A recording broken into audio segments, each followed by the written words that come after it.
स्वागत है आप सभी बच्चों का इस क्लास के अंदर। और आज की इस क्लास में हम लोग करने वाले हैं क्लास 12th कंप्यूटर साइंस और आपके सिलेबस से उठा रहे हैं एक अनोखी चीज़ जो कि कहती है बाइनरी फाइल से। तो यानी कि हम लोग यहाँ पर बाइनरी फाइल का जो किस्सा है इसको हम लोग शुरू और आज ही की क्लास में ख़त्म भी है जो करने वाले हैं। तो इसकी वन शॉट क्लास है जो हमारी बिल्कुल रहने वाली है। बात करें आपके 12th क्लास के सिलेबस की, तो आपके पास में फाइल हैंडलिंग के अंदर 3 फाइलें हैं। तो पहली फाइल आती है आपकी टेक्स्ट फाइल जो कि हमारी बीते दिनों में हो चुकी है। और आज की इस क्लास में हम लोग बाइनरी फाइल जिसको हम लोग करने वाले हैं। और बिल्कुल आने वाली क्लासेस में हम लोग CSV का किस्सा भी शुरू और ख़त्म है जो बिल्कुल करेंगे। अब देखिए, ध्यान से सुनिए मेरी इन बातों को। तो आज की क्लास हम लोग किसके नाम करने वाले हैं? बाइनरी फाइल के नाम है जो करने वाले हैं। अब देखो, अगर मैं तीनों फाइल्स को कंपेयर करूं तो एग्जाम के पॉइंट ऑफ व्यू से हम किसी को भी कम या ज़्यादा नहीं आंक सकते, क्योंकि तीनों ही बराबर अपना जो है मार्क्स के, अगर मार्क्स को हम लोग देखें तो तीनों की इंपॉर्टेंस है। ठीक है। बाकी अगर हम लोग कहें कि आपको जल्दी से जल्दी कौन सी समझ में आ जाएगी और किस में आपको ज़्यादा टाइम देना पड़ेगा समझने के लिए, तो वो यही फाइल है कि इसके जो प्रोग्राम्स होते हैं ना वो बहुत ही लंबे लंबे बनते हैं। और खैर, आप लोगों ने कभी 11th में भी इतने लंबे और बड़े प्रोग्राम्स नहीं किए होते हैं, क्लास 12th के अंदर भी नहीं किए होते हैं। तो यहाँ पर जो क्लास 12th का बच्चा ना थोड़ा घबरा सा जाता है, वो इसलिए क्योंकि आप पाइथन में छोटे छोटे से प्रोग्राम है जो बनाते हो। आपने टेक्स्ट फाइल की बात की, आपने जो है CSV की बात करी, लेकिन इसमें जो लेंथ है ना प्रोग्राम की वो थोड़ी सी बड़ी सी हो जाती है। तो कहीं ना कहीं वो बच्चे को देख करके जो है उसको वो घबरा जाता है। ठीक है। बस बात इतनी सी है। लेकिन अगर आप उनको समझ के करोगे या समझ के उस चीज़ को देखोगे तो आपको लगेगा ये कुछ भी नहीं है। ठीक है, ये कुछ भी नहीं है, क्योंकि वो चीज़ें अपने आप से आपके दिमाग से हैं, जो चीज़ें आती जाएंगी कि मुझे ऐसे करना है प्रोग्राम, आगे मुझे ये वाली लाइन करनी है आगे। ये चीज़ें नेचुरली कब होंगी? जब आप प्रैक्टिस में चीज़ें हैं जो लेकर के आओगे। क्योंकि पहली बार अगर बच्चा पढ़ ही नहीं रहा पूरे साल से और उसको पहली बार अगर मैं बाइनरी फाइल का प्रोग्राम दिखाऊं तो बिल्कुल वो घबराएगा, क्योंकि उसकी लेंथ ही इतनी लंबी हो जाती है और उसमें ऐसी ऐसी चीज़ें आती हैं कि समझ में नहीं आएगा कि भाई मुझे ट्राई कब यूज़ करना है, करना भी है कि नहीं करना है, और करना है तो फिर मुझे किस टाइम पर, मुझे रीड के टाइम पर, राइट के टाइम पर, अपडेट के टाइम पर। तो ये सारी चीज़ें हैं ना, ये सारी चीज़ें आपको प्रैक्टिस से समझ में आएंगी। अब देखो, सारी इतनी, मैं इसको अगर प्लस की बात करूं तो मैं इसको लगभग जो है 10 से 12 क्लासेस के बीच में इस पर्टिकुलर हमारी बाइनरी फाइल है इसको मैं कराती हूँ हमेशा। ओके, तो लेकिन इस क्लास में उस 10 से 12 जो क्लासेस है ना उसका एक कंक्लूजन है जो मैं डालने वाली हूँ। तो यानी कि मैं आपको बहुत ही शॉर्ट के अंदर लेकिन बहुत ही डीप में जा कर के चीज़ों को यहाँ पर बताने वाली हूँ। तो आप इस लेक्चर को अभी भी देखिए और एग्ज़ाम से ठीक पहले भी है जो आप देखिए, क्योंकि आपका बाइनरी फाइल का जितना भी कंसेप्ट है वो यहाँ पर क्लियर है जो हो जाएगा। ध्यान से सुनिए। अभी मेरे को लगता है मुझे पता है कि चैट सेक्शन के अंदर अगर ये प्रीमियर चल रहा होगा तो आप बहुत सारे बच्चे बहुत सारे सवाल कर रहे होंगे कि स्ट्रैटेजी बता दो, ये बता दो, वो बता दो। सारी चीज़ों को ना एक बार शांत, मतलब साइड में रख दो, एक बस्ते में बंद कर दो, मतलब एक बक्से में बंद कर दो, उसको ताला लगा के उसकी चाबी घुमा दो। ये सारे सवालों को बैठ करके ना एक बार आराम से ध्यान से चीज़ों को पढ़ो, चीज़ों को समझो। बाइनरी फाइल, तो अगर आप वाकई में चाहते हो कि बाइनरी फाइल का जितना भी आपका डाउट है, जो भी कंसेप्ट है ना वो सारा क्लियर हो जाए, तो सारी चीज़ें एक बार छोड़ दो। मैं तो कहूँगी चैट सेक्शन भी एक बार बंद कर दो। ठीक है, कॉपी ले लो अपने हाथ में और सामने इस लेक्चर को लगा दो। तो मैं पूरा डेडिकेट होकर के आपको जो है आपके दिमाग में इस चीज़ को पिरोने वाली हूँ। तो आप भी है जो इसी डेडिकेशन के साथ में बैठो। तो जब डेडिकेशन से डेडिकेशन मिलेंगी तो फिर चमत्कार तो होगा ही, है ना। अब इससे और बेहतर आपको क्या चीज़ समझा दें। तो चलिए, बाइनरी फाइल जिसको हम लोग यहाँ पर शुरू करेंगे। तो जी हाँ, बिल्कुल, आज अगर ये हमारी क्लास हो रही है आपके सामने तो आज ही के दिन यानी कि 3 फरवरी, अदरवाइज़ अगर आप रिकॉर्डेड में भी देखोगे तो आप इस क्लास को जा करके ढूंढ करके मेरी प्रोफाइल से आप इसको वॉच कर लेना, क्योंकि इसमें मैं आपको द मोस्ट इंपॉर्टेंट क्वेश्चंस जो कि बोर्ड के लिए रहने वाले हैं उनको खैर कराने वाली हूँ। और ये बिल्कुल फ्री क्लास है। तो यदि आप मेरी क्लास में बहुत पहली बार आते हैं तो उस टाइम पर आपको मेरा कोड यूज़ करना होगा। और कोड कुछ भी नहीं होता, कोड या तो आप LA लाइव या फिर लवजीत अरोरा मेरा नाम लिख सकते हो। तो LALIVE ये वही कोड है जिसके थ्रू आप जब सब्सक्रिप्शन लेंगे तो क्या होगा कि इससे आपको डिस्काउंट है जो मिल जाएगा, LALIVE। और या फिर आप मेरा नाम भी लिख दो विदाउट स्पेस। चलिए, बातों को थोड़ा सा और आगे लेकर के चलते हैं। अब बातें कहती हैं यहाँ पर कि आप प्लस के बारे में भी बताओ। तो बिल्कुल, अगर आपको इंतज़ार रहेगा यूट्यूब क्लास का, आपको इंतज़ार रहेगा स्पेशल क्लास का, तो बिल्कुल आपको उससे ज़्यादा बेसब्री से, ये मेरी गारंटी है, इंतज़ार रहने वाला है प्लस की क्लास का। ठीक है, ऐसे बना दे दिल, बिल्कुल। ओके, तो क्लास 12th की बात करें तो आपके पास में हम लोग इस सीरीज़ के साथ यानी कि द मोस्ट इम्पॉर्टेंट क्वेश्चंस जिनको हम एमसीक्यूज़ के अंदर लपेट करके जो है लेकर के आने वाले हैं, और ये हमारा प्लस का बैच जो कि फरवरी महीने के अंदर हम लोग स्टार्ट कर रहे हैं। और बात करेंगे 11वीं 11th क्लास की, तो उनके साथ भी हम लोग फुल सिलेबस पाइथन के अंदर बिल्कुल करने वाले हैं। तो चलिए, मेरे ख्याल से आप में जितने भी बच्चे बैठे होंगे वो इत्मीनान से, शांति से इस लेक्चर को है जो देखेंगे। तो अगर आप वाकई में सोच चुके हो ना 100 का टारगेट, क्योंकि अगर आप कह लो केमिस्ट्री हो गया, फिजिक्स हो गया, इनमें अगर आपके एक आधा नंबर ऊपर नीचे हो भी जाता है या फिर कुछ ज़्यादा नंबर भी ऊपर नीचे हो जाते हैं, तो ये सीएस एक ऐसा सब्जेक्ट है जिसमें आप कम टाइम दे करके भी ज़्यादा चीज़ें और अच्छे से चीज़ें हैं जो कर सकते हो। ठीक है, तो ये आपकी जो मार्कशीट है ना उसके ऊपर एकदम बैलेंस है जो भर देगा। और अगर आपने आफ्टर 12th जाना है IT सेक्टर के अंदर ही, तो बिल्कुल फिर तो है ही ये चीज़ें, है ना। तो चलिए, अब यहाँ पर शांति से इत्मीनान से बैठ करके सारे जो सवाल आ रहे हैं ना कि मेरा प्रैक्टिकल आ रहा है, मेरा प्री बोर्ड आ रहा है, स्ट्रैटेजी बता दो, मैंने कुछ नहीं पढ़ा अभी तक, क्या पढूं, कहाँ से चीज़ें शुरू करूँ, ये जितने भी सवाल हैं और भी बहुत सारे होंगे जो अभी मेरे भी दिमाग में नहीं आ रहे, जो आपके दिमाग में होंगे, तो वो सारे सवालों को ना मैंने कहा ना एक बक्से में डाल करके उसको चाबी, उसका ताला लगा दो, उसकी चाबी खो दो। ठीक है, क्योंकि अभी जो एक्शन लेने का टाइम है, और वो एक्शन लेने का टाइम ये है कि इत्मीनान से बैठ करके सुनो, पढ़ो। अभी टाइम है जो पढ़ा है, अभी जो इस चक्कर में कि कुछ नहीं कुछ नहीं कुछ नहीं, उस चक्कर में जो पढ़ा टाइम है ना वो भी हाथ से निकल जाएगा। ठीक है, तो चलिए अब हम इस किस्से को शुरू करते हैं बाइनरी फाइल के। अब देखो, सवाल आपके यहीं से स्टार्ट हो जाएंगे, पहली लाइन से ही पेपर के अंदर। ठीक है, तो इन सारी चीज़ों को आराम से बैठ करके ध्यान से सुनिए कि मैं क्या चीज़ बता रही हूँ।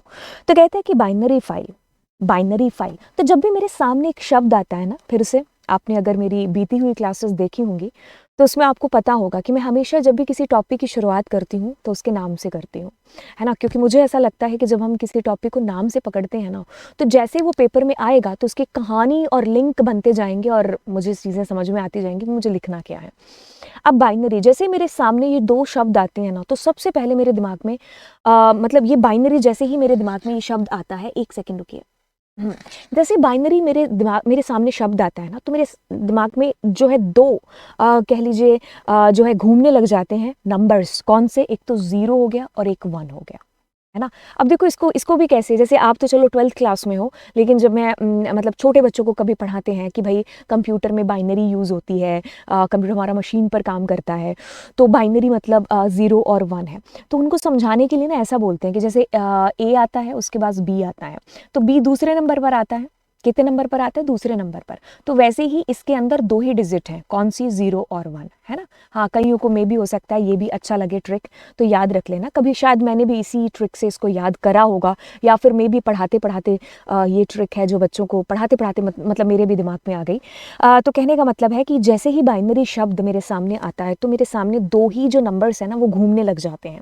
कौन से? 0 और 1, है ना। क्योंकि हमारा जो कंप्यूटर है ना वो सब कुछ जो भी डील करता है वो इसी 0 और 1 के अंदर करता है, क्योंकि कंप्यूटर एक इलेक्ट्रॉनिक मशीन है। और अगर हम किसी भी इलेक्ट्रॉनिक मशीन की बात करेंगे तो वो या तो ऑन होती है या ऑफ होती है। उसने ऑन की स्टेट को 1 बोल दिया, ऑफ की स्टेट को उसने 0 बोल दिया, है ना। तो सिग्नल जब ऑन है तो हमने इसको 1 का नाम दे दिया, जब ऑफ है तो वो 0 का नाम दे दिया। तो बात जब कंप्यूटर के बारे में होती है तो कंप्यूटर हमेशा जब भी डील करता है तो वो 0 और 1 के अंदर ही करेगा। कंप्यूटर को और कोई भाषा समझ में आती ही नहीं है, आ भी कैसे सकती है। तो 0 और 1, तो वहीं से हमारा ये जो यहाँ इस शब्द को हम मिला करके लेकर के आएंगे कि binary file are also stored in the term of bytes, जिसको हम 0 या 1 कहते हैं। बट अनलाइक हमारी टेक्स्ट फाइल, क्योंकि आपने अभी तक जो डील किया था वो टेक्स्ट फाइल के साथ किया था, तो टेक्स्ट फाइल में जो भी चीज़ें हो रही थी वो करैक्टर्स की फॉर्म में हो रही थी, है ना। तो हम लोग अपनी फॉर्म के अंदर उसमें डाल रहे थे डेटा, वो स्काई में जा करके फिर वो बाइनरी में जा करके इस तरीके से प्रोसेस चेन है जो बन करके कन्वर्ट हो रहा था टेक्स्ट फाइल के अंदर। क्योंकि हमने अपनी भाषा में लिखा, वो स्काई वगैरह में कन्वर्ट हुआ, देन वो हमारा बाइनरी वगैरह में कन्वर्ट हुआ, है ना। तो बात आती है कि यहाँ पर ये जो टेक्स्ट फाइल है ना वो क्या है? ह्यूमन रीडेबल है।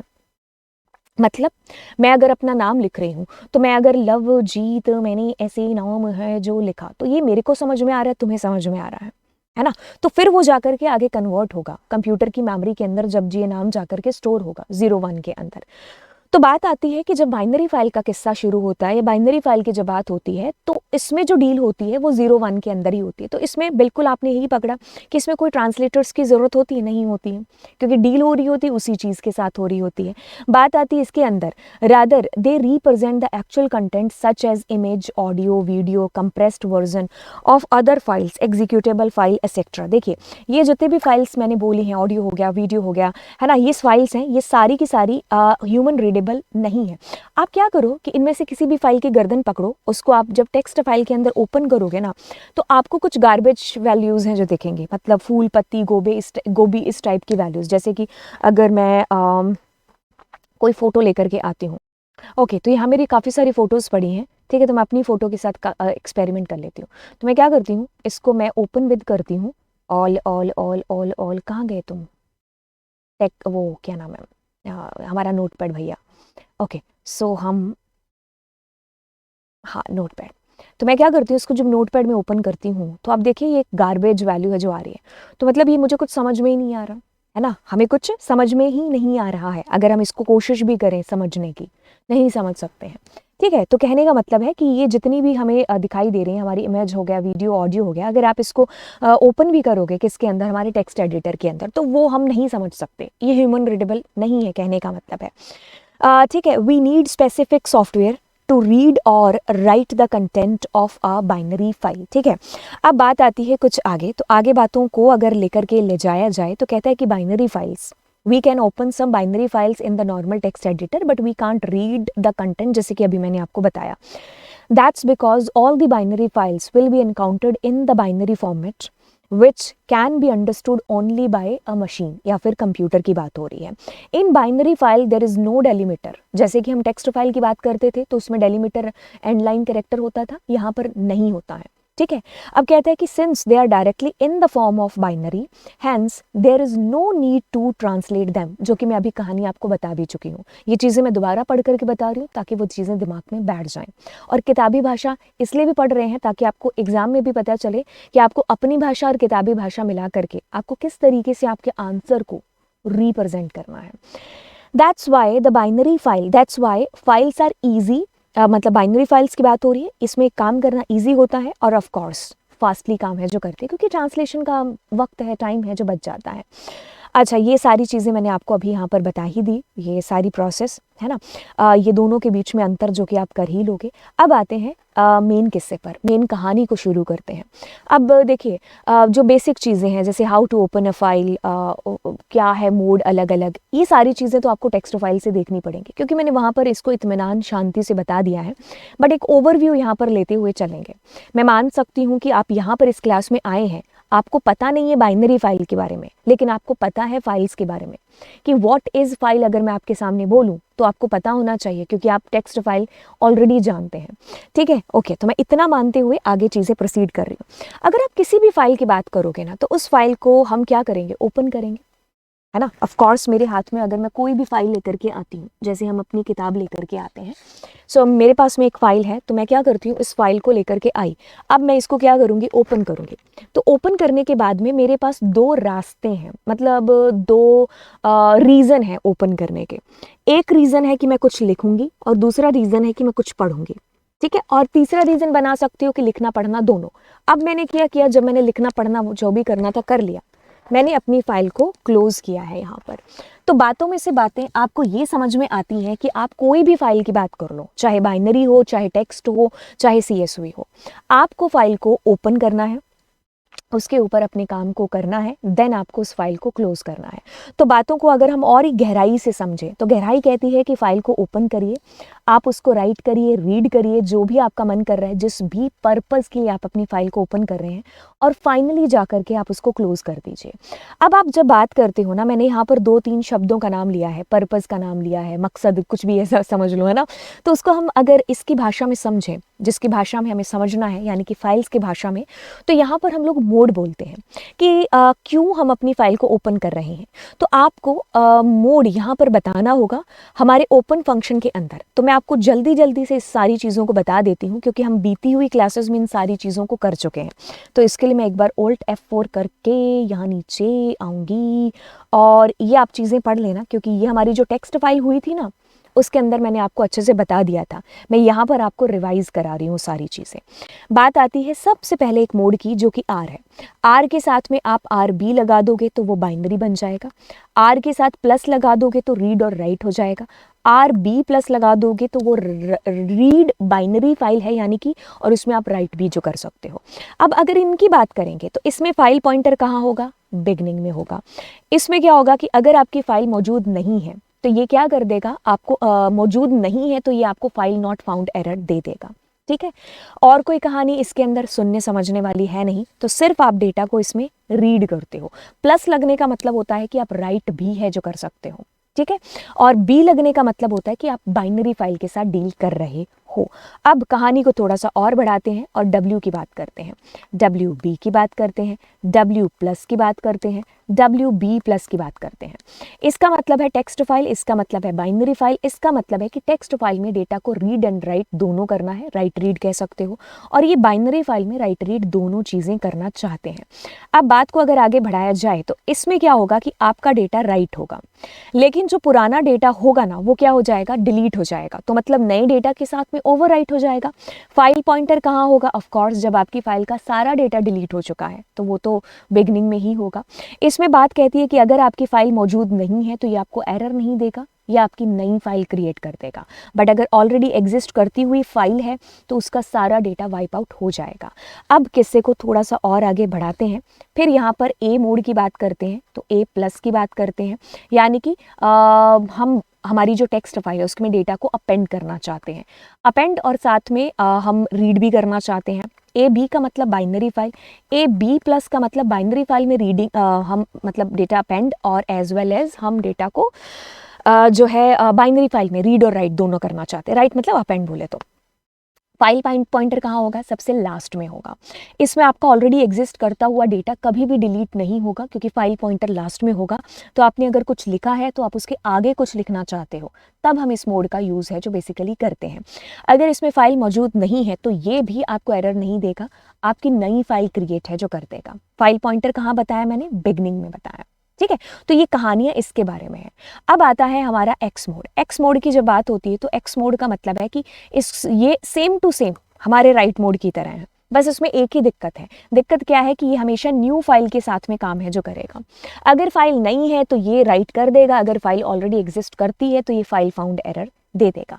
तो ये सारी चीज़ें, फाइल एग्जिस्ट एरर या फाउंड एरर, हाँ, तो ये सारी चीज़ें मैंने आपको यहाँ पर बता दी समरी बना करके। अब किस्से को थोड़ा सा आगे लेकर के चलते हैं और किस्से के अंदर और चीज़ों को शामिल करते हैं। अब देखिए हम डील कर रहे हैं किसके साथ में? बाइनरी फाइल के साथ में। समझ में आई बात? किसके साथ? बाइनरी फाइल के साथ में।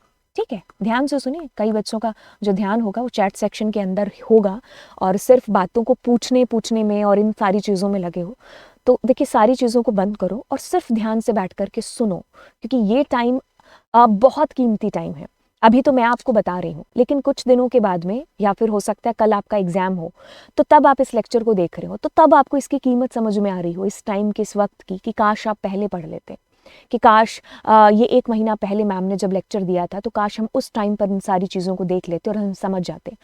तो हमें ये चीज़ पता है, ठीक है, क्योंकि आप अपनी ज़िंदगी में पहली बार, और मैं कहूँगी बिल्कुल आखिरी बार भी, क्लास 12th का ये पेपर दे रहे हो और मतलब दोबारा नहीं दे रहे हो। लेकिन हम लोगों ने अपने टाइम पर तो दिया ही था, और जब से पढ़ा रहे हैं 7-8 साल से, तब से हर साल है जो क्लास 12th का पेपर दे रहे हैं। तो यानी कि कहने का मतलब है कि आप जो सोच रहे हो ना वो हमें पहले से पता चल जाएगा। तो इतने सारे बच्चों के साथ में अभी तक डील कर चुके हैं, तो ये चीज़ हर साल की कहानी है कि ज़्यादातर जो बच्चे होते हैं उनको रियलाइज़ सभी आती है चीज़, मतलब वो कर पाते हैं चीज़ें जब टाइम निकल जाता है ना। तो अगर कोई बच्चा अभी मेरी बात बैठ करके सुन रहा है तो उसको ये चीज़ बिल्कुल बोल रहे हैं कि बेटा टाइम को वेस्ट मत करो, ठीक है, फालतू के सवाल करके, अरे सवाल इतने टाइम से कर ही रहे हो ना, एक बार सवालों को छोड़ो और सिर्फ बैठ करके सुनोगे तो सवाल अपने आप जो डाउट है इससे रिलेटेड वो दूर हो जाएंगे। अगर आप इससे रिलेटेड और कोई चीज़ें पूछना चाहते हैं तो लाइव क्लास में मिलेंगे ना यार, अनअकैडमी ऐप के ऊपर, वहाँ पर आकर के चीज़ें पूछ लेना। अभी बैठ करके आराम से पढ़ो, समझो चीज़ों को, ठीक है। तो जितना समझोगे बिल्कुल उतने कंसेप्ट हैं जो आपके हैं जो क्लियर होंगे और डाउट उतने ही ख़त्म होंगे। और बिल्कुल चलिए फिर प्रोसीड करते हैं। अब मैं और आप किसके साथ डील कर रहे हैं अभी? बाइनरी फाइल के साथ में। इससे पहले का जो किस्सा था वो हमारा टेक्स्ट फाइल का किस्सा था। टेक्स्ट फाइल में क्या कर रहे थे हम? डेटा को राइट कर रहे थे, रीड कर रहे थे, ऐसी दो बातें हो रही थी। यहां पर भी वही चीज है, रीड और राइट। लेकिन इसके साथ जब काम कर रहे हैं ना, तो आप रीड और राइट करने के लिए आपको एक मॉड्यूल को इंपोर्ट करना पड़ेगा, जिसका नाम शायद आपने सुना भी होगा, पिकल। ठीक है, हाँ। तो पिकल एक मॉड्यूल है। अब क्या है कि जब आपको अब इसमें भी राइट करना है, रीड करना है। तो जब आपको राइट करना है तो इसमें एक फंक्शन है जो कि कहता है डंप फंक्शन। इसमें जब आपको रीड करना है तो कहता है कौन सा? Load function. तो ये दो फंक्शन है अलग अलग जो आपका ये काम करा रहे हैं, है ना। बाकी ऐसा तो नहीं है कि बाइनरी फाइल से हम कोई पापड़ सिकवाएंगे या फिर CSV फाइल से हम रोटियां बनवाएंगे, कुछ भी कह लो भाई, फाइल है, फाइल के साथ एक ही काम होगा, बस वो तरीका अलग अलग हो जाएगा। जैसे कि आपके पास में एक रजिस्टर क्लासमेट का है और दूसरा किसका लिखा हुआ है? बेस्ट चॉइस का मान लो, है ना।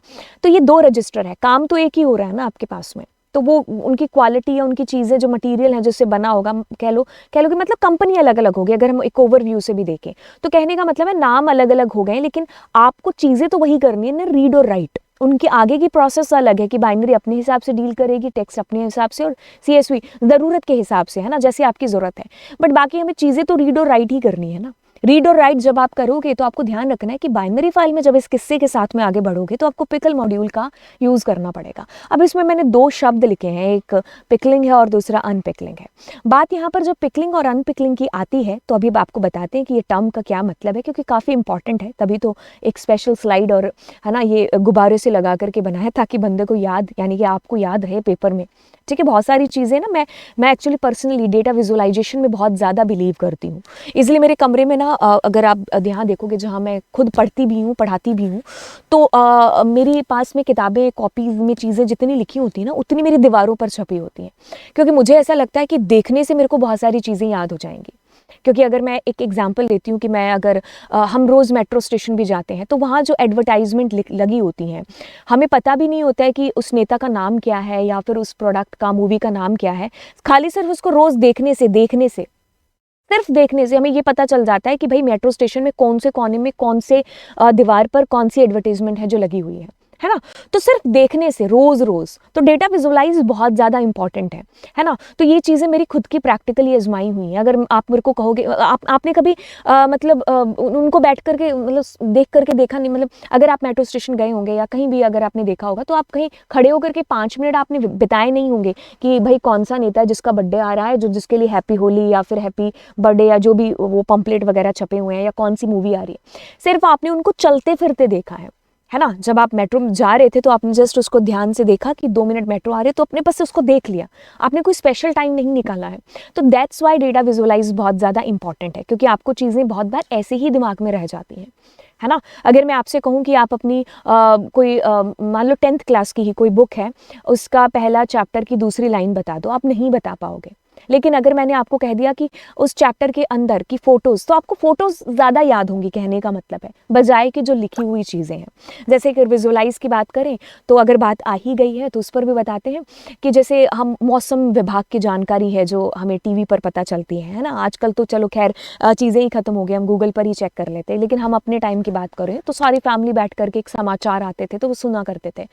तो उसमें जो मैम आते हैं तो वो जो है डेटा विजुअलाइज करके कैसे भारत का एक नक्शा और उसके ऊपर वो बादल से छपते है कि यहाँ पर ज़्यादा बारिश होगी, यहाँ पर कम होगी, तो वो डेटा विजुअलाइज करके दिखा रहे हैं। तो अगर मेरी दादी बैठी है, मेरे दादा बैठे हैं, जिनको जो इतने पढ़े लिखे भी नहीं है ना, तो उनको भी वो चीज़ें पता चल रही हैं कि भारत के इस हिस्से में ज़्यादा बारिश आएगी, तो डेटा विजुअलाइज करके उनको समझाया जा रहा है। तो विजुअलाइजेशन कितना ज़्यादा ज़रूरी है। तो बजाय कि अगर वो मैम अगर हमें वो टेबल के अंदर चीज़ें दिखाते कि ये कर्नाटका है और कर्नाटका में इतनी बारिश है और इतनी मतलब होने वाली है इस टाइम, तो वो चीज़ें शायद हमें नहीं समझ में आती उतने अच्छे तरीके से, या फिर वो याद ही ना रहती अगर आपको समझ में भी आ जाती, है ना। तो कहने का मतलब है how data visualisation is important. तो ये चीज़ें मेरे को पता होती हैं, तो कभी कभी मैं अपनी स्लाइड्स के अंदर जानबूझ करके ऐसी अट्रैक्टिव चीज़ें भी लेकर के आती हूँ जिससे बच्चे को ये शब्द तो शायद याद ना रहे, बट इस पीपीटी की वजह से या इस गुब्बारों की वजह से ये शब्द रह जाए, है ना, याद। तो बस यही चीज़ है। अब देखिए क्या चीज़ है, पिकल मॉड्यूल। तो मैंने आपको बताया ना कि हम एक मॉड्यूल का यूज़ कर रहे हैं, किसका? पिकल मॉड्यूल का। ठीक है, अब इसी मॉड्यूल के अंतर्गत दो चीज़ें आती हैं जो पिकलिंग और अनपिकलिंग टर्म थी। तो बातों को ध्यान से सुनिए बातों को। बातें कहती हैं कि आपने पाइथन का ऑब्जेक्ट, कोई भी ऑब्जेक्ट ले सकते हो। You can take the example of integer, हमारा फ्लोट हो गया, हमारा लिस्ट हो गया, हमारी डिक्शनरी हो गई, स्ट्रिंग, कोई भी ऑब्जेक्ट। तो यदि हम अपने पाइथन के ऑब्जेक्ट को हम यूज़ करते हैं, मतलब अपनी फाइल में मुझे उसको स्टोर करना है, उस डेटा को, उस ऑब्जेक्ट के अंदर हमने डेटा रखा, उसको स्टोर करना है, तो हम इस मॉड्यूल का यूज़ करेंगे। किसका? पिकल मॉड्यूल का बेसिकली है, जो हम लोग बेसिकली यूज़ है जो करने वाले हैं। किसका यूज़ करने वाले हैं? पिकल मॉड्यूल का यूज़ है जो करने वाले हैं। अब बातें यहाँ पर कहती हैं कि जब हम पिकल मॉड्यूल का यूज़ करेंगे तो हमें राइट करने के लिए डेटा को एक फंक्शन यूज़ करना होगा इस पिकल मॉड्यूल के अंदर का, जो कि डंप फंक्शन है। ठीक है, मतलब हमें क्या करना पड़ेगा, इस पिकल, मेरे एक्चुअली जो वायरिंग थी ना वो यहाँ से हिल गई है, इसलिए मेरा थोड़ा ध्यान डिस्ट्रैक्ट हो गया। तो अभी मैं दोबारा इस पर कॉन्सेंट्रेट करती हूँ कि क्या आप बता रही थी आपको। ओके, सो इसको दोबारा से बताते हैं।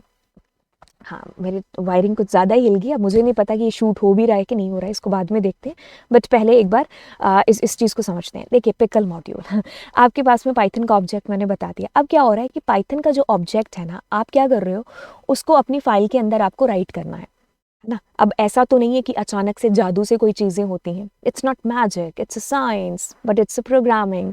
तो देखिए, बात सुनिए। पिकल मॉड्यूल के अंदर एक फंक्शन आएगा जिसका नाम है डंप। क्या है? Dump function. अब इसकी सहायता से आप राइट है जो अपने अपने फाइल के अंदर डेटा को कर रहे होंगे। इसी टर्म को पिकलिंग बोल दिया। ये जो आए थे ना छोटू छोटू से, पिकलिंग, अनपिकलिंग, क्या है, तो हमने इसी को पिकलिंग बोल दिया। अब जब हम हमारी बाइट स्ट्रीम को जब हम अपने पाइथन के ऑब्जेक्ट में कन्वर्ट कर रहे हैं, यानी कि डेटा को लोड करा रहे हैं, रीड करा रहे हैं, तो लोड फंक्शन से हो रहा है, उसी को आपने एक नाम दे दिया, विच इज अनपिकलिंग। ठीक है, तो ये एक टर्म है जो आपको याद रखनी है। तो पिकलिंग बोले तो हम राइट कर रहे हैं अपने डेटा को डंप फंक्शन के थ्रू, बाइट स्ट्रीम से वाइस वर्सा वही चीज़ हो रही है। तो अनपिकलिंग है रीड कर रहे हैं यानी कि लोड फंक्शन से। तो चीज़ों को एकदम समराइज करके बताएं तो डंप फंक्शन पिकल हो रहा, मतलब पिकल कर रहे हो यानी कि राइट कर रहे हो। लोड फंक्शन हमारे पिकल मॉड्यूल का, और अनपिकलिंग, और हम रीड कर रहे हैं अपने डेटा को बोले तो। ठीक है, अब इसमें ना स्टेप बाय स्टेप आपको चीज़ें बताते हैं कि चीज़ें कैसे होती हैं। उसके लिए हम अपने पाइचार्म को ओपन कर लेते हैं। तो चलिए, अब हमारा पाइचार्म ओपन हो चुका है। तो सबसे पहले आपको क्या करना है, the step number 1, import pandas, नहीं इम्पोर्ट पिकल। ओके, ठीक है, तो पिकल का नाम आप दूसरा रख सकते हो, बट इट्स ओके। अब आप सबसे पहले क्या करते हैं, राइट करते हैं। अब एक चीज़ बताएं, मैं आपको ना एक मेन्यू ड्रिवन प्रोग्राम है जो बनवाती हूँ आपसे, और उसी प्रोग्राम के पहले मैं आपको रीड और राइट बता देती हूँ, फिर उसके अंदर हम सारे ऑपरेशंस कर लेंगे। तो डेफ मैं क्या करती हूँ, यहाँ पर मैं राइट के लिए एक फंक्शन बनाती हूँ। ठीक है, अब मैं क्या करती हूँ, अपनी फाइल को ओपन कर लेती हूँ। मैंने ओपन किया, डॉट डैट फाइल है, सो मैंने इसमें WB अपना मोड दे दिया, बाइनरी फाइल है। अब मैं क्या करूँगी, पिकल मॉड्यूल को इंपोर्ट करूँगी और DUMP कॉल करूँगी। और ध्यान से सुनिए, अब क्या करिए, अब यहाँ पर मैंने एक लिस्ट दे दी मान लीजिए। ठीक है, और उसको मैंने इसके अंदर डाल दिया।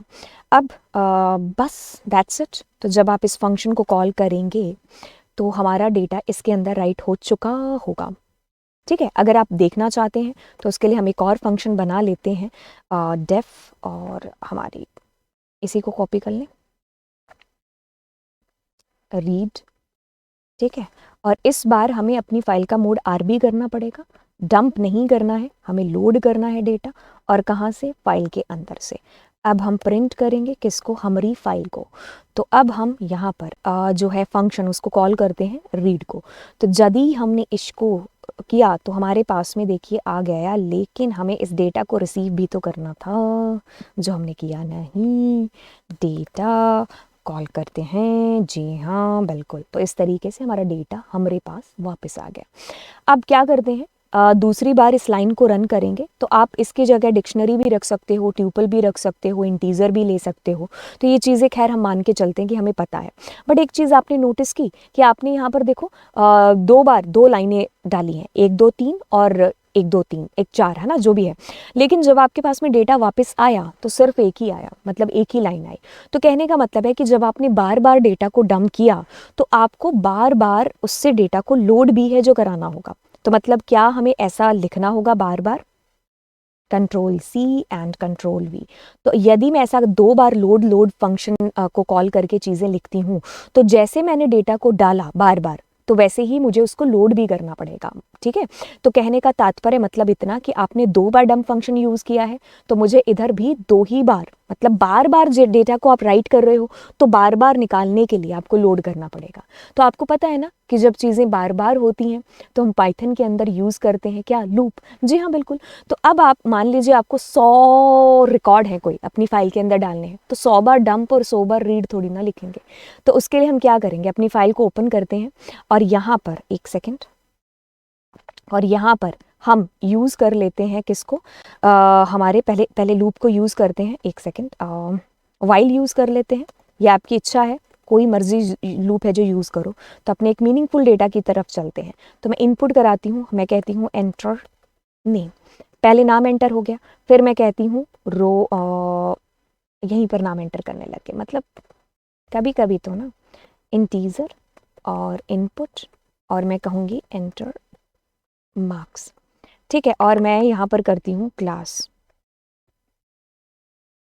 ठीक है, और मैं कहती हूँ एंटर क्लास। ठीक है, अब मैं क्या करूँगी, इनको एक लिस्ट में ले लूँगी। तो लिस्ट में मैंने यहाँ पर नेम ले लिया, लिस्ट में मैंने मार्क्स ले लिया, लिस्ट में मैंने क्लास ले ली। अब मैं क्या करूँगी, अब पिकल मॉड्यूल का यूज़ करूँगी, डॉट डंप फंक्शन कॉल करूँगी और उसमें इस लिस्ट को डालूँगी और अपनी फाइल के अंदर डेटा को डाल दूँगी। देन मैं यूज़र से चॉइस पूछ लेती हूँ कि हे मेरे प्यारे यूज़र,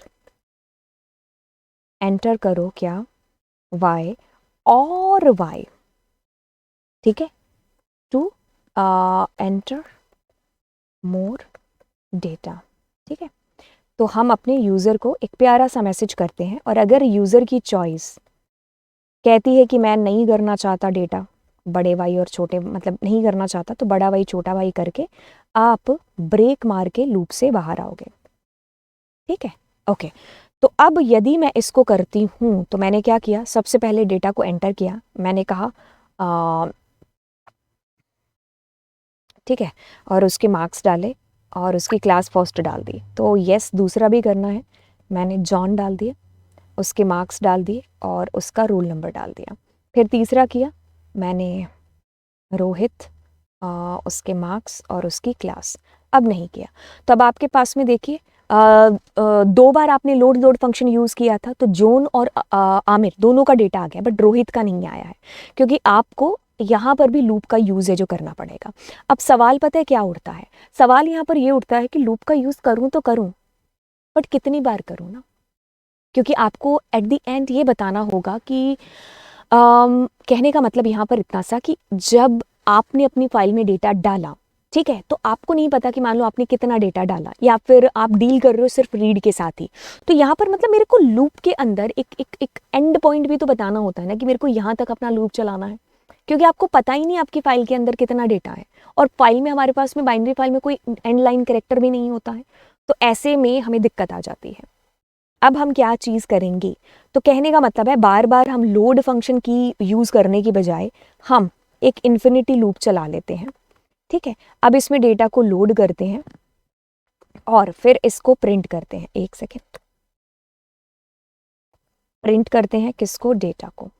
अब बात आती है कि ठीक है आपका डेटा प्रिंट हो जाएगा, लेकिन इसमें हमें ये एंड ऑफ फाइल एरर दे देगा, ये रन टाइम एरर है। तो ऐसी एरर्स को हैंडल करने के लिए, क्योंकि आपको पता नहीं है कि आपका लूप कब तक चलेगा, तो जब लास्ट लाइन प्रिंट हुई तो उसके बाद में आपको एरर आ गई, क्योंकि फाइल बंद नहीं कर पाए आप। तो ऐसे में हम क्या करते हैं, उस हिस्से को जहाँ पर दर्द है वहीं पर पट्टी बांधेंगे ना, तो उस हिस्से को हम ट्राई और एक्सेप्ट में लिख देते हैं, क्योंकि ये रन टाइम को हैंडल करता है। ठीक है, ओके। तो अब मैंने क्या किया, इस के नीचे एक्सेप्ट का यूज़ कर दिया, और क्या चाहते हो कि इस अगर एरर आए तो हमारी फाइल बंद हो जाए। ठीक है, तो मतलब रन टाइम एरर को हैंडल करने के लिए हम इसका यूज़ है जो बेसिकली करेंगे। अब आप इससे इस चीज़ को अवॉइड भी कर सकते हो कि मुझे नहीं ट्राई और एक्सेप्ट को यूज़ करना अपने प्रोग्राम के अंदर। तो आप क्या करो, सीधी सी बात है कि यहाँ पर जो आपने देखो, मैं आपको बड़े शॉर्ट के अंदर चीज़ें बता रही हूँ, इसको मैंने बड़े डिटेल में भी बता रखी है, बात को ध्यान से सुनिए। पहले यहाँ पर आपको पता नहीं है कि आपका लूप कहाँ तक चलना है। अगर आपको पता है तो बहुत ही सही बात है कि जैसे अगर मैं कंट्रोल X करके और मैं इसको यहाँ पर एक लूप चलाती हूँ और मैं कहती हूँ कि मेरा लूप चले जब तक आई बड़ा है किससे, 3 से। तो हमारे पास कितने रिकॉर्ड है, 3 रिकॉर्ड ना, 0 1 और 2, है ना। तो मैं यहाँ पर आई को 0 से इनिशलाइज कर लेती हूँ, ठीक है, और यहाँ पर आई प्लस इज इक्वस टू 1 कर देती हूँ, ठीक है, और बाहर आकर के फाइल डॉट क्लोज कर दूंगी अपनी फाइल को। तो यदि मैं अगर ऐसा करती हूँ तो अब एक सेकेंड रुको, आई बड़ा लिख दिया ना, हम भी कभी कभी ना बच्चों वाली हरकतें करते हैं, है ना। हाँ, बच्चे तो हैं, है ना। अच्छा सुनो, अरे भाई ध्यान से सुनो, यहाँ पर अब आपके पास एरर नहीं आई है। क्यों नहीं आई? क्योंकि आपको यहाँ पता था, मतलब एंड पॉइंट आपको पता था कि आपकी फाइल कब तक चलेगी, 3 बार चलेगी, क्योंकि मुझे पता था, मैंने जॉन का, राहुल का और एक और बच्चा था उसका रिकॉर्ड मैंने डाला, 3 रिकॉर्ड है। लेकिन अभी आपको पता नहीं है कि आपकी फाइल कब तक चलेगी। तो अगर मुझे पता नहीं है तो मैं यहाँ पर एक इन्फिनिटी लूप चला लेती हूँ। तो जब मेरा इन्फिनिटी लूप चलेगा तो एक टाइम पर मेरी फाइल में जब डेटा खत्म हो जाएगा, एंड हो जाएगा, तो उसके बाद में लूप तो चलता ही रहेगा ना। फिर क्या होगा, file end of file error आपको क्रिएट हो जाएगी, क्योंकि आपकी फाइल बंद नहीं होगी। तो फिर वो आपको एक रन टाइम एरर दे देगा। तो रन टाइम एरर्स को हैंडल करने के लिए हम ट्राई और एक्सेप्ट का यूज़ है जो बेसिकली करते हैं, ठीक है, पाइथन के अंदर। तो अब मैं कंट्रोल Z कर रही हूँ, वो जो किस्सा हमने लिखा था उस किस्से को हमने यहाँ पर लिखा। तो देखिए, अगर मैं आपको बहुत ही सिंपल ईजी भाषा में ट्राई और एक्सेप्ट को बताऊँ, तो जैसे मैंने अगर 3/0 कर दिया, ठीक है, मैं मान लो 3/8 कुछ भी 3 किया, तो आपको इससे एक आंसर आएगा जो भी आएगा। लेकिन अगर मैंने 0 से किया तो 0 से करने पर क्या हो जाएगा, रन टाइम एरर जनरेट हो गई, ठीक है। तो अब मैं क्या करती हूँ, इस हिस्से को ट्राई और एक्सेप्ट में डाल देती हूँ। मेरे पूरे प्रोग्राम में जहाँ पर मुझे लगता है कि एक्सेप्शन हो सकती है जनरेट, तो मैं एक्सेप्शन किया और इसके बाद में यूज़र को एक मैसेज किया, मतलब अब यूज़र को एक मैसेज ये जाएगा विच विल बी एरर। तो ये इस तरीके से इसका यूज़ है जो हमारे ट्राई और एक्सेप्ट का बेसिकली होता है। तो हमें हमारी फाइल से एक रन टाइम एरर जनरेट होती है, तो उससे बचने के लिए, मतलब कि हमारा प्रोग्राम चलते चलते हमारी सॉफ्टवेयर है जो क्रैश ना कर जाए, तो इसलिए हम इसका यूज़ कर देते हैं। तो जो हिस्से में मुझे लगता है उसी हिस्से को मैंने ट्राई और एक्सेप्ट के अंदर लिखा एंड बस अपना काम करा लिया। अब अगर हम इसको नहीं यूज़ करना चाहते तो आपके पास में एक चीज़ है कि आप क्या करो, यहाँ पर एक हम नेस्टेड यूज़ करते हैं हमारी लिस्ट को, और फिर मैं क्या करती हूँ, कंट्रोल X और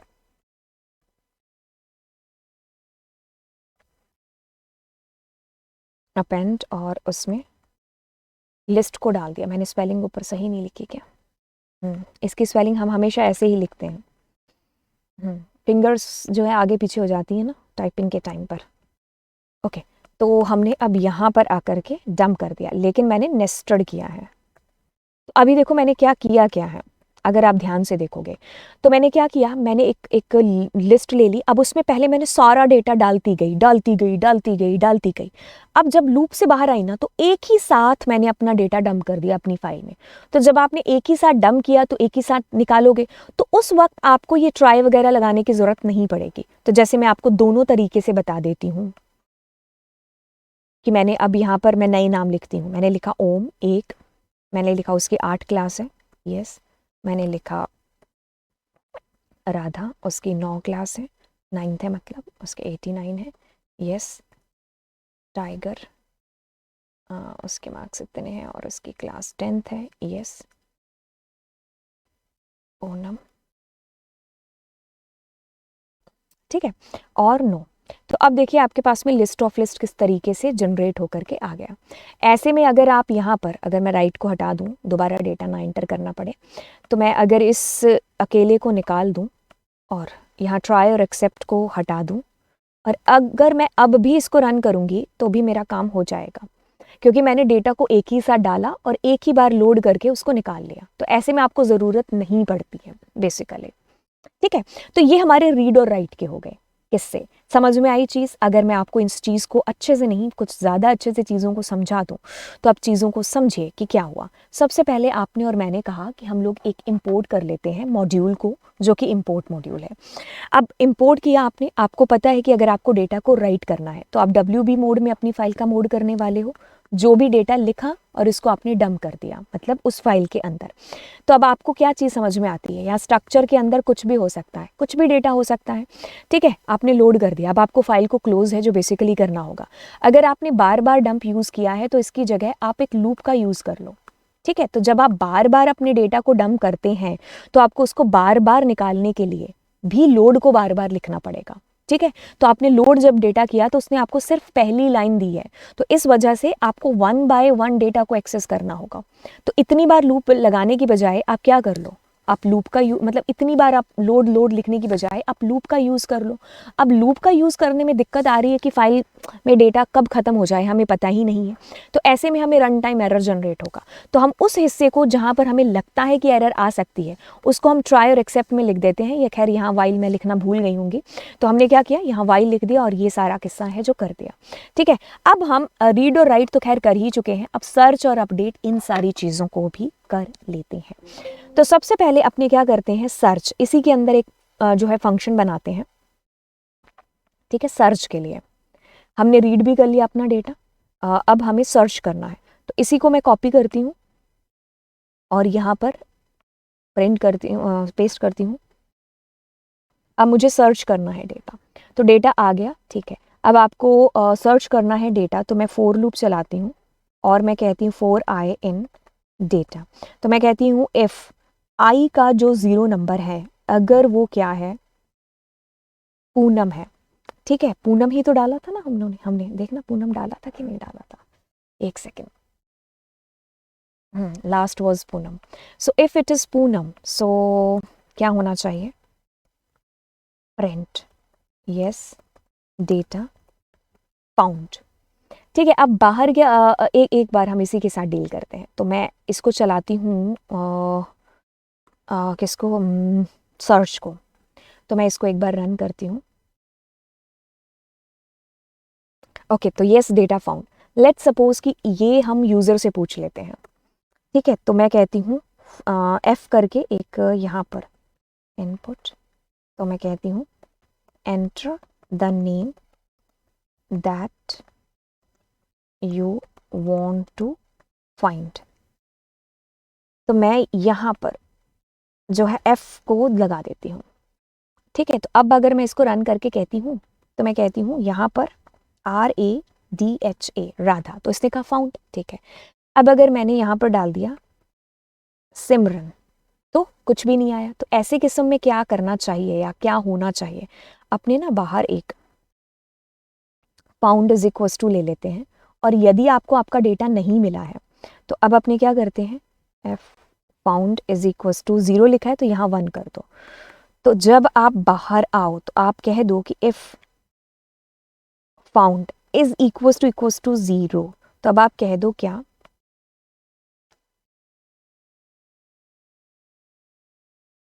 नो डेटा नॉट फाउंड,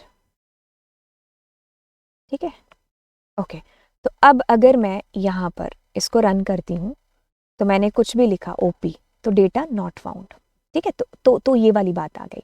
अब एक चीज़ आती है कि मैं यहाँ पर अगर रन करती हूँ और मैंने ओम कर दिया, तो अब भी मेरे को डेटा नॉट फाउंड आ रहा है, क्योंकि यहाँ मैंने स्मॉल OM लिखा है और यहाँ पर कैपिटल में पढ़ा है। तो ऐसी चीज़ों के साथ डील करने के लिए what you can do, you can simply जो भी डेटा एंटर कर रहे हो ना, अपर या लोअर दोनों में से कोई भी ले लो, अपर में कर दिया, ठीक है, और यहाँ पर इसको भी अपर में कर दिया,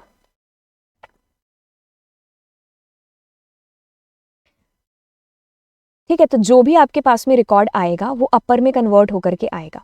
तो अब ऐसे किस्म में अगर मैं स्मॉल में भी एंटर करती हूँ तो भी मेरे को सही आएगा, ठीक है। या तो आप अपर कर लो या स्मॉल कर लो, क्योंकि हमारी केस सेंसिटिव है ना लैंग्वेज, राइट। तो ये हमारा किसका हुआ, फाउंड का।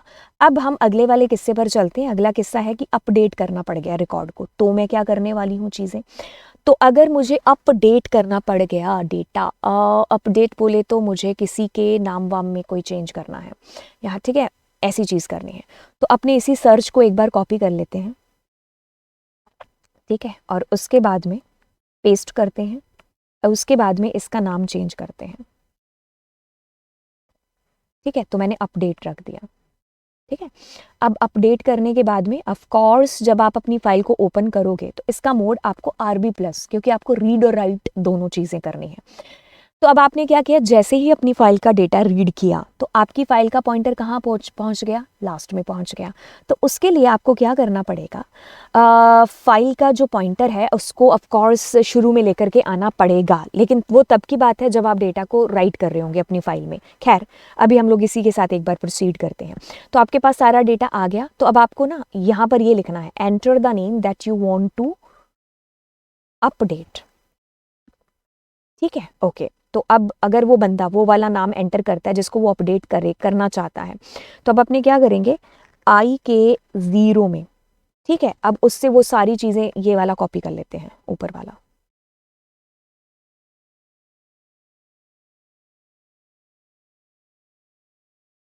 है ना, राइटिंग के टाइम पर यही तो चीजें की थी, है ना।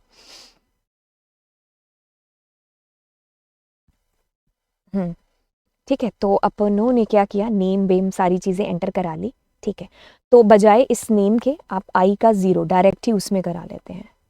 ठीक है, I का 1, I का 2।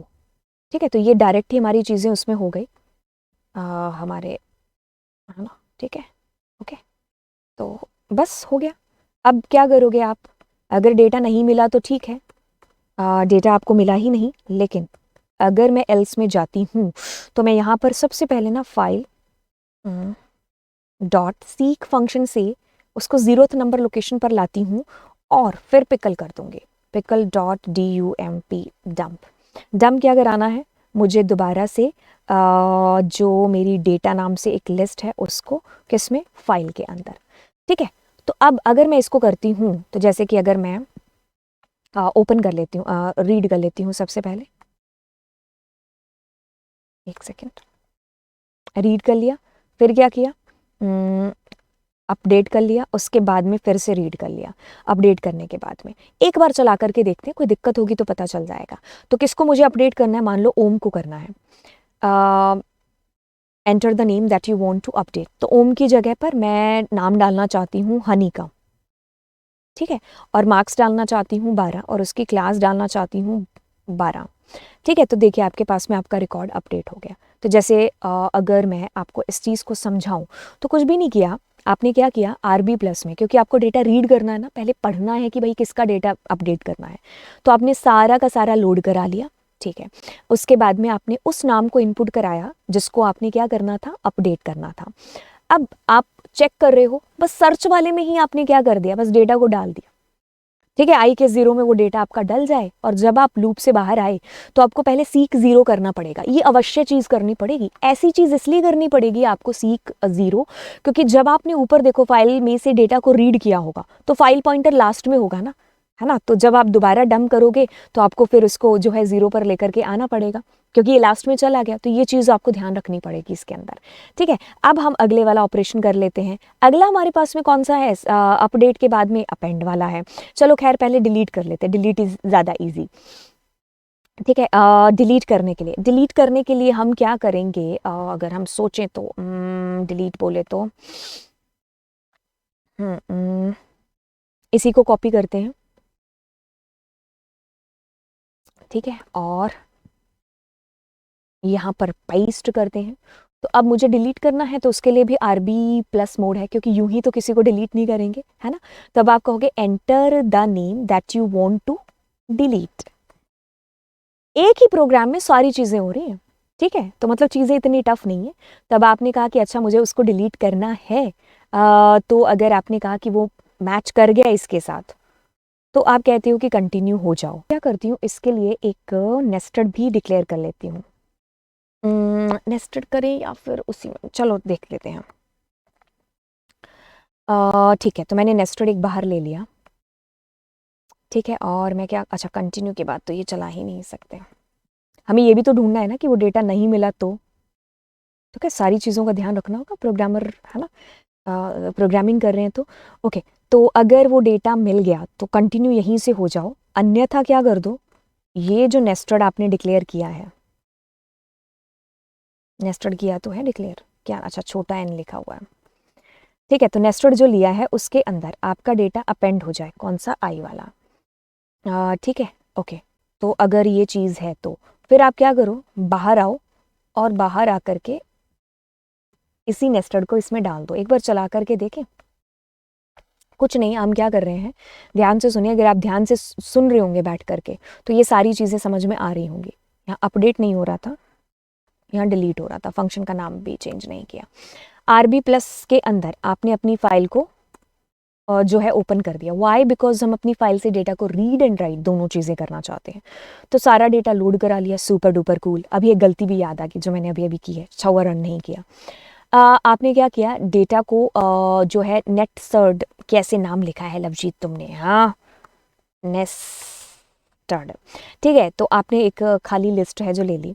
अब आप क्या करते हो, अपने यूज़र से पूछ लेते हो कि यूज़र किसका डेटा डिलीट करना है। अब लूप चलेगा और अगर वो डेटा मैच हो जाता है उसके साथ तो आप फाउंड वन करोगे और वहीं से वापस हो जाओगे, ठीक है। तो मतलब ये वाला जो आपने लिखा है नेस्टेड, ये वाली जो लाइन है, यहाँ तक कब पहुँचोगे, यहाँ तक तब पहुँचोगे जिसको आपने डिलीट नहीं करना है।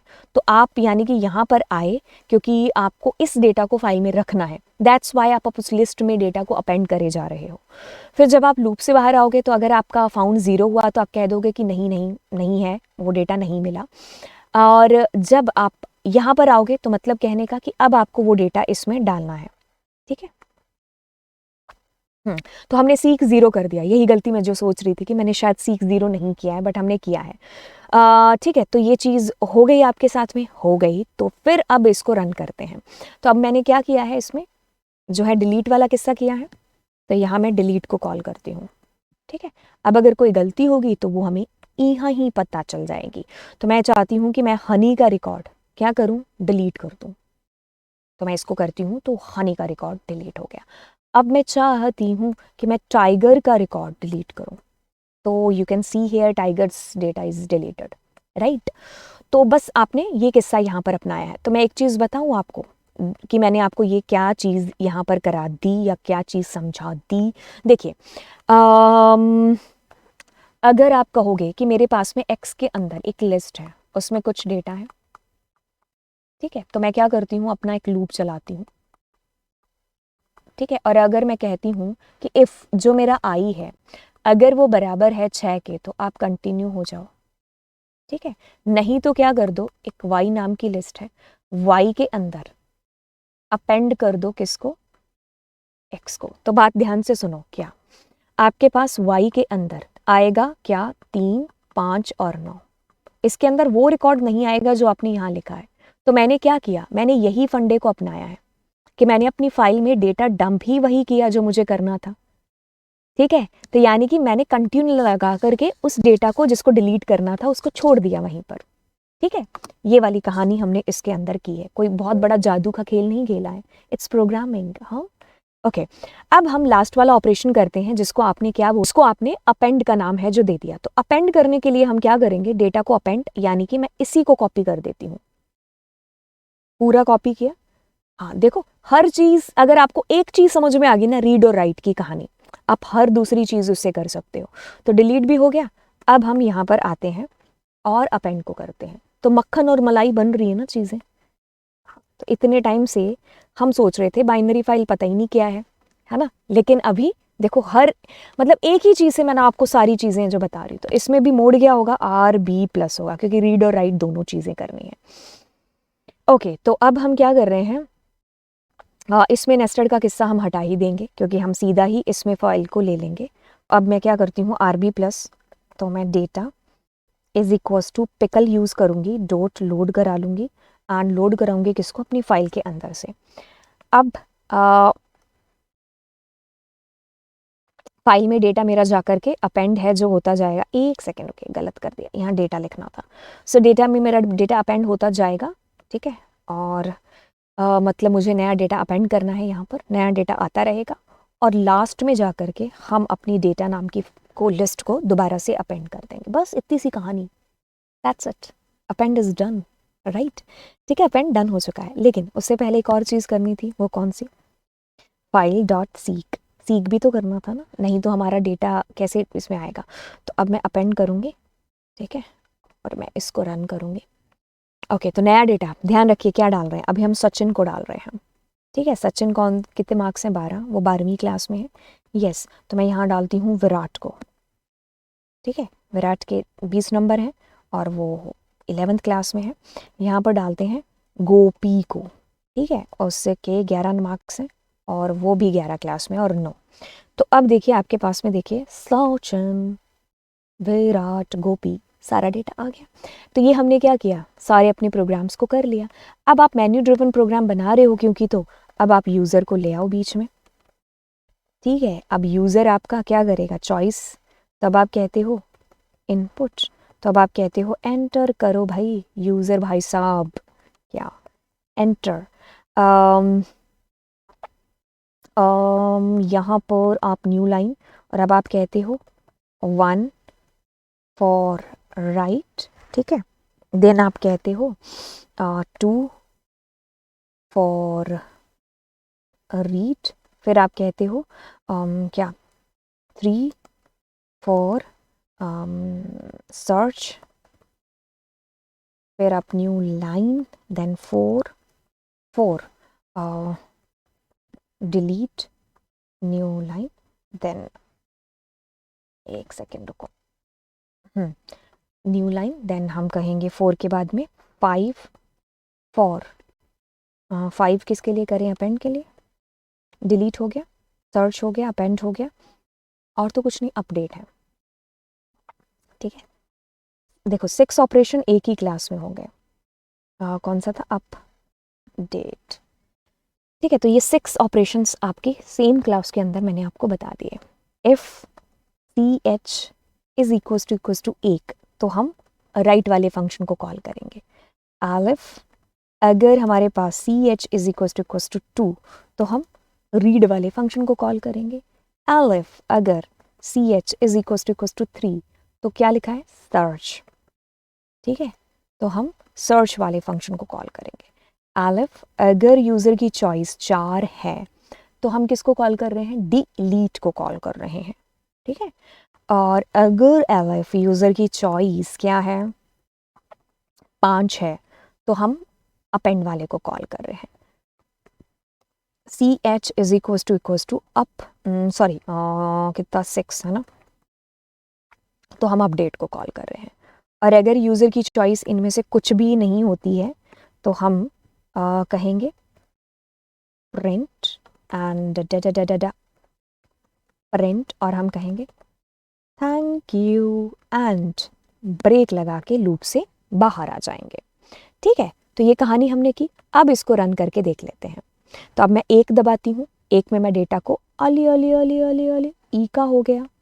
ये ऐसे हुआ है क्योंकि हमने यहाँ पर जो कहानी और किस्सा किया है वो गलत किया है, इंटीजर करना चाहिए था, है ना।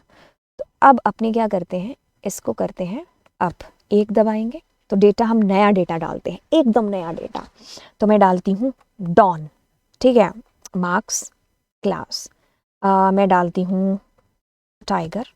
ठीक है, मार्क्स और क्लास, मैं डालती हूँ हनी, मार्क्स और क्लास, नो। इतना डेटा हो गया। अब आप रीड कर लेते हैं, 2 से आपका डेटा देखिए रीड हो गया।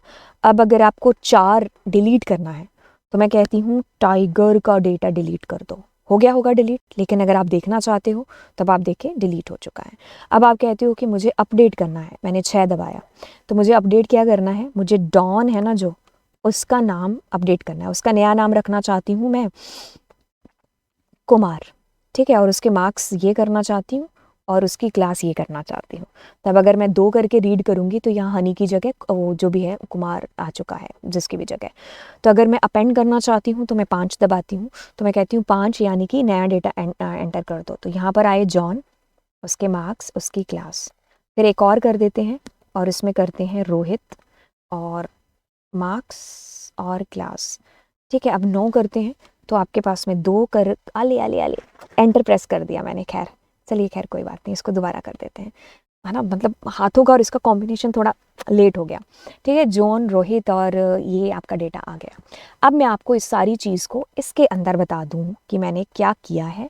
अब आप में से बहुत बहुत नहीं, जितने भी बच्चे हैं वो मुझे नीचे कमेंट सेक्शन के अंदर बताएंगे कि क्या आपको ये वाली वर्ड की फ़ाइल चाहिए कि नहीं चाहिए।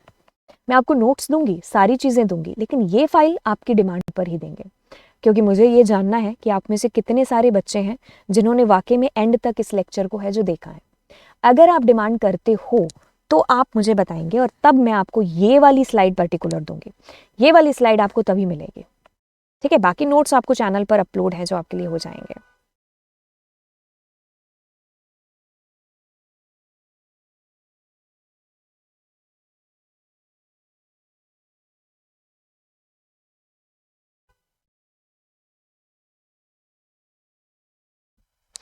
अब इस चीज़ को देख लेते हैं, जो हमने चीज़ कहानी किस्सा है जो किया है। तो देखिए, हमने सबसे पहले क्या किया, यहाँ पर बात को ध्यान से सुनिए, आपने और मैंने WB मोड में फाइल को ओपन किया, वाइल चलाया, इन्फिनिटी लूप, यूज़र से चीज़ें मांगी, लिस्ट में चीज़ें डाली।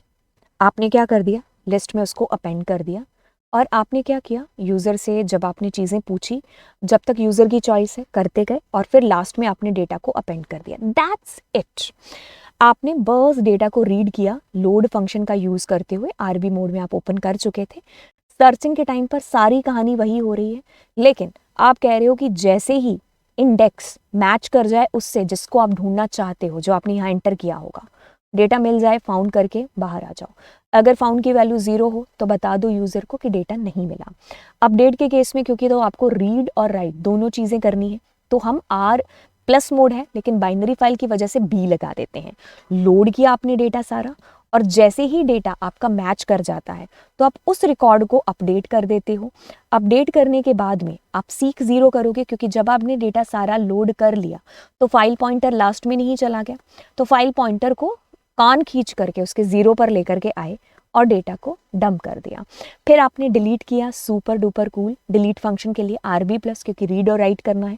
लोड किया आपने डेटा, आपने किसको डिलीट करना था वो यूज़र को बताया, और बस आपने उसी रिकॉर्ड को छोड़ दिया, इसीलिए आपने कंटिन्यू किया, ठीक है। तो मतलब जैसे एक बास्केट है, उसके अंदर आपके पास में कुछ जो है ये फ्रूट पड़े हैं, कोई भी मान लेते हैं, ये वाला क्या, ये अमरूद पड़ा है, और ये आपके पास में नाशपाती पड़े हैं। अब आपकी मम्मी ने आपको कहा कि इसके अंदर आपको अमरूद डालने हैं, ये वाली बास्केट के अंदर, तो अब आप क्या करोगे, इसमें से छांटोगे ना, अमरूद अमरूद इधर डाल दोगे, ये भी छांट करके, है ना। हाँ, तो इसको नहीं डाला आपने, छेड़ा ही नहीं, वही चीज़ हुई है, इसीलिए आपने कंटिन्यू किया कि आपको इसका रिकॉर्ड नहीं चाहिए, तो जो चाहिए वो आपने लिस्ट में रख लिया और लास्ट में आकर के वही अपेंड कर दिया, मतलब डंप कर दिया लिस्ट में। फिर आप क्या कर रहे हो, अपेंड कर रहे हो, तो अपेंड में मैंने बस ऊपर वाला कॉपी किया है, लास्ट में आकर के आपने उसको अपेंड कर दिया। जब आपने नीचे वाला जो है बस होगी चीज़ें अपेंड के टाइम पर, अपेंड है कि हाँ अपेंड है, ठीक है। अब हमने मेन्यू ड्रिवन प्रोग्राम के लिए यूज़र को मैसेज कर दिया, तो यूज़र की जैसे ही चॉइस होगी वैसे ही हम फंक्शन को कॉल कर देंगे और काम कहानी हमारी हो जाएगी। तो ये हमारा बाइनरी फाइल, देखो ईजी बना दी ना हमने बाइनरी फाइल, ऐसे बाइनरी बाइनरी बाइनरी।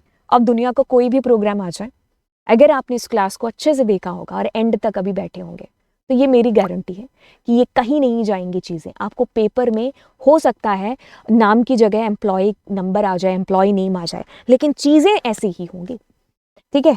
तो अगर आपने इस क्लास को इत्मीनान से शांति से बैठ करके देखा होगा, तो ये मेरी गारंटी है कि ये जितने भी 6 के 6 हमने फंक्शंस किए हैं आप भूलोगे नहीं, ठीक है। यहीं पर हमारी बाइनरी फाइल का किस्सा शुरू और ख़त्म होता है। तो मैंने जो मेरी 12-13 क्लासेस होती हैं, मैंने उसकी पूरी एक समरी यहाँ पर आपको है जो बताई है वन शॉट के अंदर, ठीक है। यस, तो एक ही क्लास में हमारा जो किस्सा था वन शॉट का, बाइनरी फाइल का, वो यहाँ पर संपूर्ण होता है। एंड फ्री क्लास के अंदर आज रात को 9:45 पर आप ज़रूर आएंगे।